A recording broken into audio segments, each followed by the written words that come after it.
To get started using FlatBuffers, we need a schema, which is essentially a blueprint or a schema for how data will be structured in your save file. In order to do that, we're going to create an FBS file. And I tend to do this in a regular folder, and I'll just call it schemas.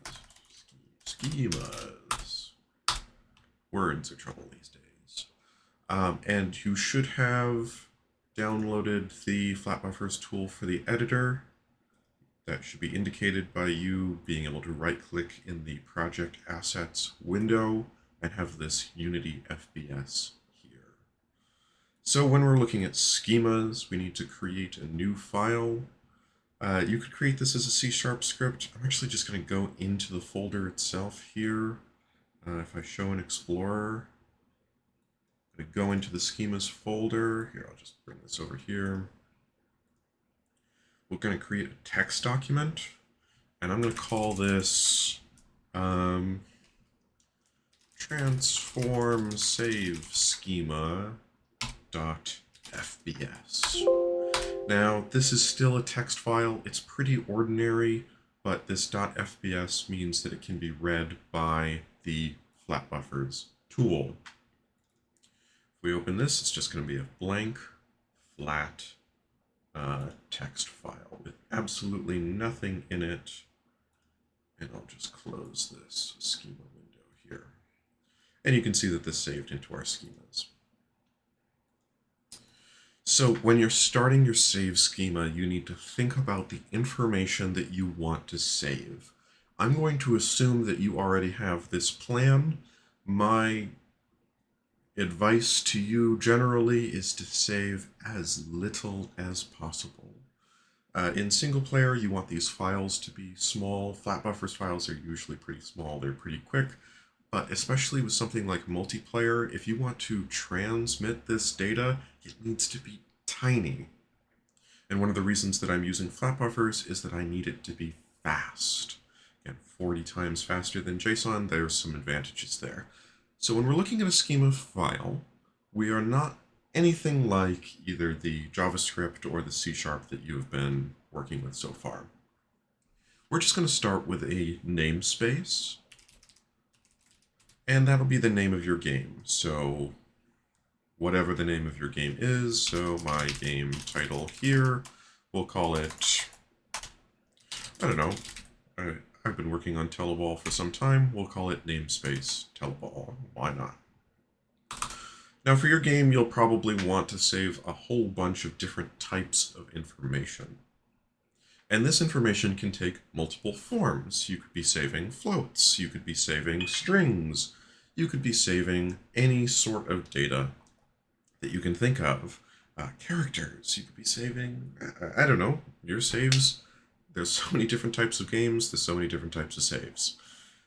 What I'm going to focus on for this tutorial is teaching you how to start your save file, and we're going to save some pretty limited amounts of information. We're going to start by creating a table. This is essentially a group of multiple smaller data types, like floats. Treat it kind of like an array. We're going to call this vec3. If you've already looked at the examples, this should look very familiar to you. Our vec3, or vector3, always contains x, y, and z as usual, and they're going to be floats. But the format that this takes is different than traditional code. This has more in common with CSS than it does C#, at least in my opinion. So we start giving it a tab. And we start by naming it, putting a colon in, and then the type and a semicolon. So in the object vector3, we have a variable named x of type float.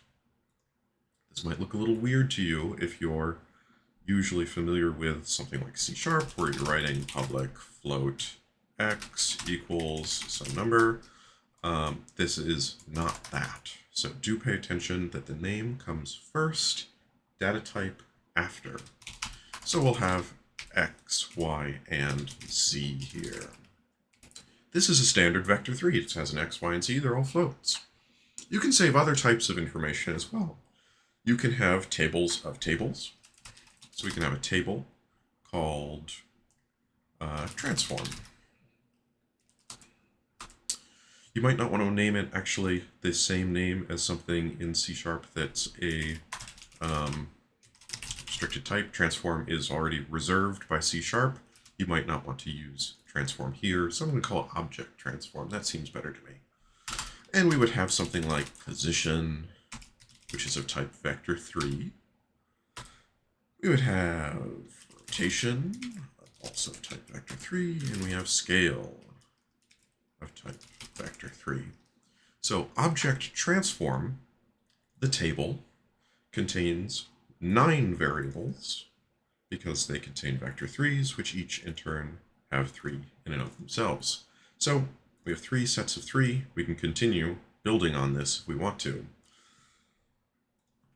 If we have a table of object transform list, this is just off the top of my head, I haven't prepped this. We could have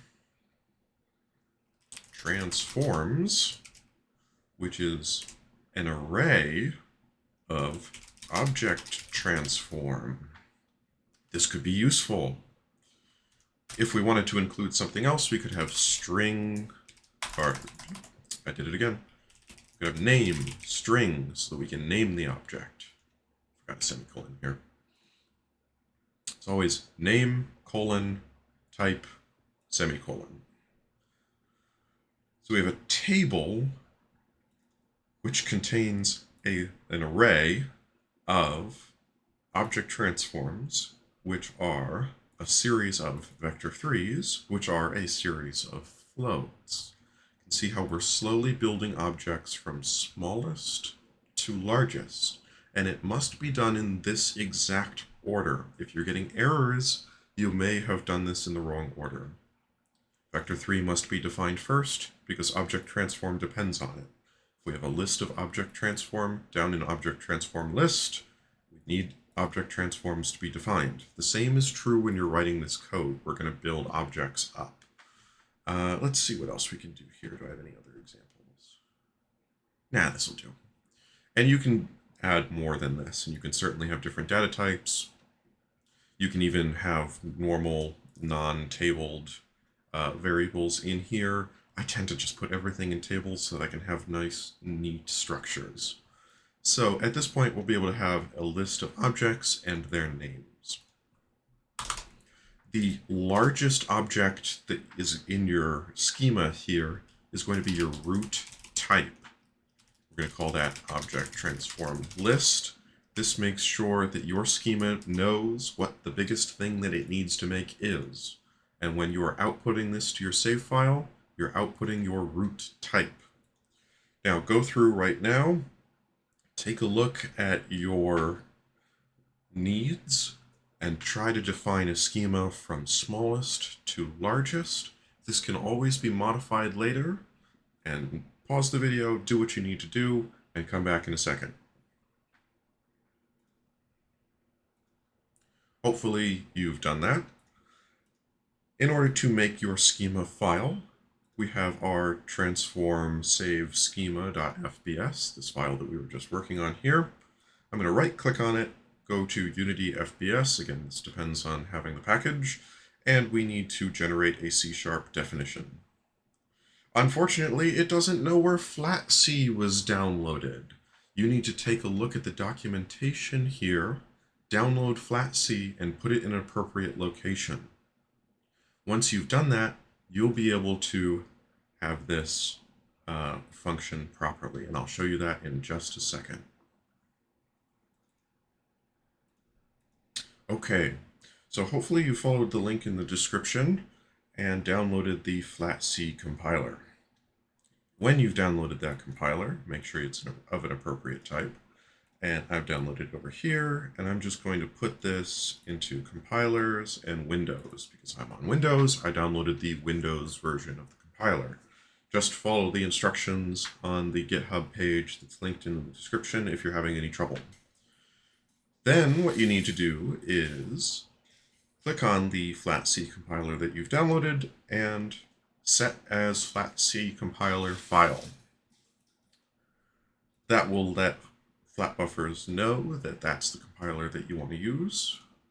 And now, when we right-click and press UnityFbs, generate C# definition, I'm using C# here.